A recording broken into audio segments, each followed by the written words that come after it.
Thank you for joining Wars of the Rosies, and this video is on How to Understand Your Bible by Manly P. Hall, an article taken from Horizon, Volume 1, Number 10, June 1942.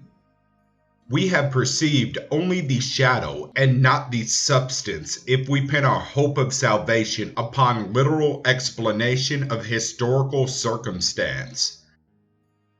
How to understand your Bible. In spite of human prejudice to the contrary, there is but one religion and one truth, and all the great faiths of the world are parts or fragments of the ancient wisdom. It has been difficult for human beings to accept this truth, and for lack of interreligious understanding, there has been very little religious understanding. Historically, the Bible is of little value. Its literary excellence comes not from the original, but from the repeated editing to match the scholarship of the times. Its strength lies in its presentation of the mystery teachings of ancient Israel and early Greece. It is a book of comparative religion and worthless to the individual who perceives Christianity to be a unique revelation. The King James Version omits a number of passages of controversial nature, particularly such as would cause doubt to arise concerning the uniqueness or the infallibility of the Christian faith. The King James Bible was published first in 1611 under the patronage of James I of England.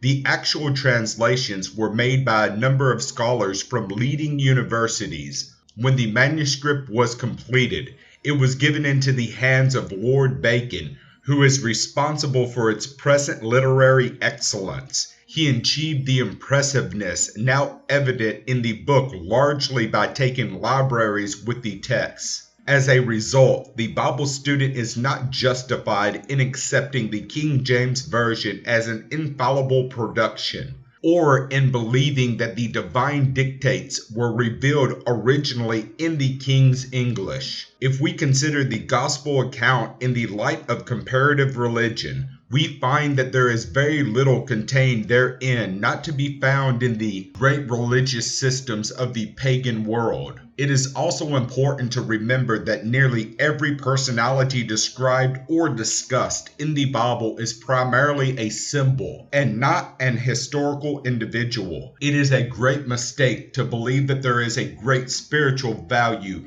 in the perpetuation of history or the worship of ancestors. To Peter, Christ was God, justified by the doctrine and demonstrated by the miracles. With almost an unlimited capacity to believe, Peter questioned nothing, and from his undoubting acceptance descended the Church of Christ, built upon his name, believing without questioning.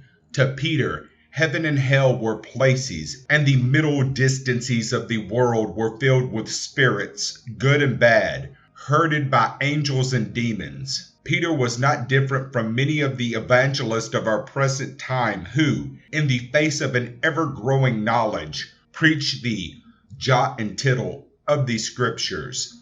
Paul realized that it was not the Jesus who walked the dusty roads of Syria, but the Christ in you that is the hope and glory. He realized that Christ is a principle and not a man, that Jesus came to bear witness for that principle. Paul sought to honor the teacher by honoring the teaching. The Christian Bible as we know it today is a fragment.